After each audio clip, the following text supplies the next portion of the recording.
Hey guys, today I am going to be taking off the stator cover off this engine from a Kawasaki Ninja 400. This was an engine that I purchased on Marketplace. It has issues, so I'm doing a complete teardown. But along the way I wanted to make some helpful videos to kind of give you brief tutorials on clutch, stator, kind of stuff that you can do that a lot of people are intimidated by. But showing you how easy it is to open this stuff up and how easy it is to work with.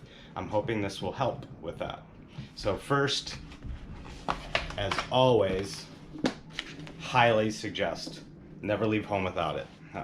No, the service manual for any bike are huge because they're going to have all of the torque values. They're going to have tolerances, a lot of the minute details that nobody's going to remember all the stuff, so it's good to have it to reference back to. So every time I start a task, I go ahead and purchase one of these. Usually you find them on eBay for around 50. I've seen them go up to 100. I guess it really depends.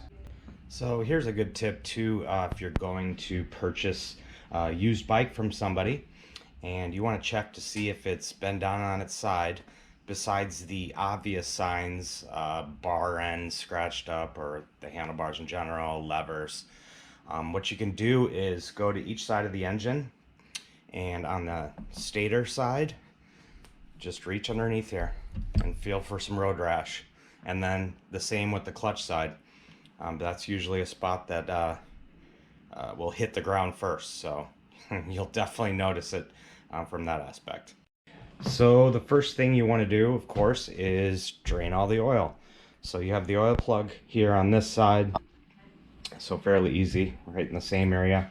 And then what you want to do is trace these wires. I'm going to pretend like this is, installed in the bike. Trace these wires up. One's going up the frame this direction, and the other one's going back the other direction. And the way those will be going is the alternator one will be going forward, and then this crank sensor one will be going back. So you just want to disconnect those.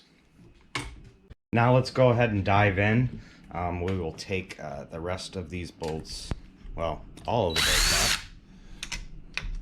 And what I'm going to do here is, in my past video, I showed you that for collecting a lot of the bolts, I just go ahead and baggie them. I put them in baggies and label them. But for this one, I'm going to show you another technique that people tend to use.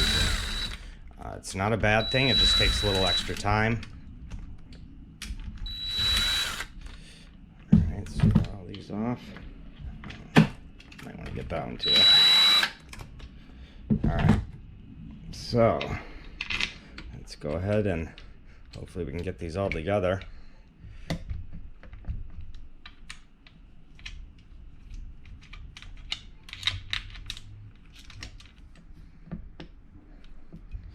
So another thing is there's magnets underneath here, so they're going to fight you when you're trying to pull it off, because they're going to try to pull you to one side or the other. Oh, there we go. So what I'm going to do is just place it down on this piece of cardboard. Let me go ahead and take these brackets off. I'm sure I'll remember where those go. And then I'm just going to take a Sharpie, and I'm going to trace roughly around this cover here.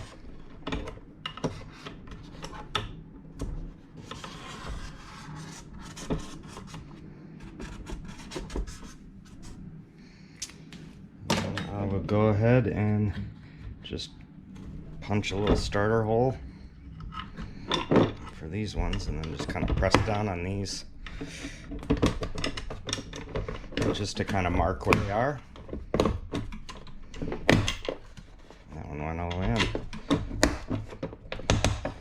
And now here's a good way to store all of the bolts, so you know where everything goes. So there's our finished product.